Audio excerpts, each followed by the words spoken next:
Hello, welcome to my second presentation today. It's about cars again.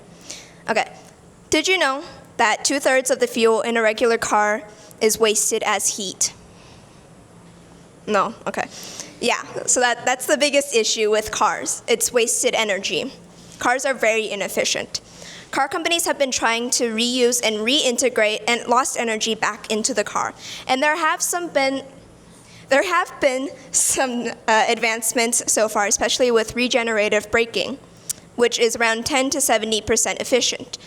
The biggest issue, however, is it's really only used for electric and hybrid cars, so internal combustion cars are still very inefficient.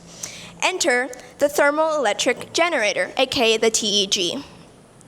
The TEG works by taking heat from the engine,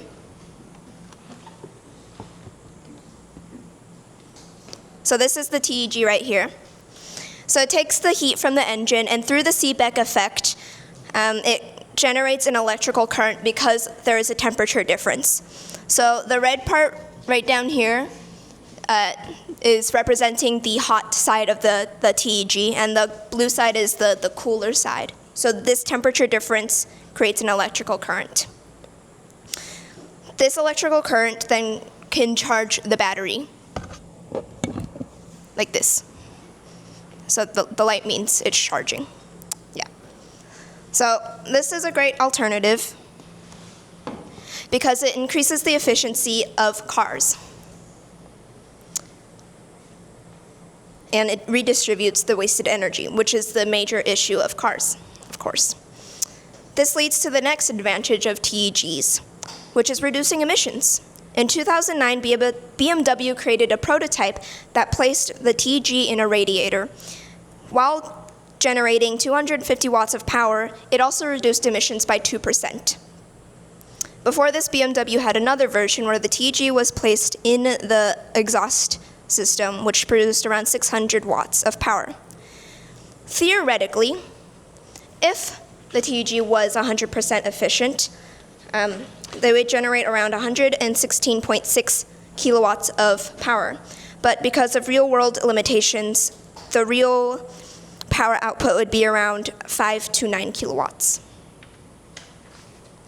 This lack of power is one of the major drawbacks of the TEG, and also why most cars don't use a TEG. Another drawback is the cost. TEGs are made out of bismuth and tellurium, which are both very rare and expensive metals. In order to create the most efficient cars, we can combine TEGs and regenerative braking together, which can make sure that there's energy being redistributed when accelerating and decelerating. Formula One actually uses both in their modern-day hybrid V6 cars. The MGUH, which stands for Motor Generator Unit Heat, and the MGUK, Motor Generator Unit Kinetic. The MGUH acts as both a generator converting heat from the exhaust gases in the turbocharger and converting it into electrical energy, which is stored in the battery, which is very similar to what I am presenting today. And a motor, using the energy that was converted to spin the wheels, reducing turbo lag, which helps ensure that there is a more immediate power delivery when the car accelerates. The MGUH increases the energy sufficient to around 50%, which is much higher than typical road cars. However, the FIA, which is the governing body of international motorsports, have decided to remove them from the 2026 season to reduce costs and simplify power units. The MGUK is similar to regenerative braking. When the driver brakes, the MGUK acts as a generator, converting the car's kinetic energy into electrical energy that is stored in the battery again. Much like the MGUH, when the car accelerates, the MGUK acts like a motor when the stored energy, and it boosts the engine performance. The MGUK outputs around 120 kilowatts or 161 horsepower. F1 had another similar system called KERS, which stands for Kinetic Energy Recovery System, which worked in a similar way to the MGUK.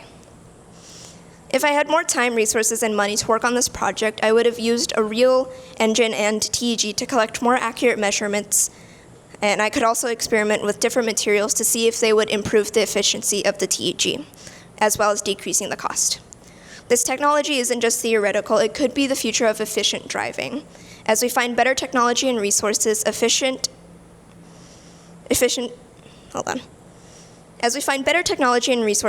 cars will become better and better, even if they aren't electric, which are arguably worse for the environment than secondhand gasoline or diesel cars.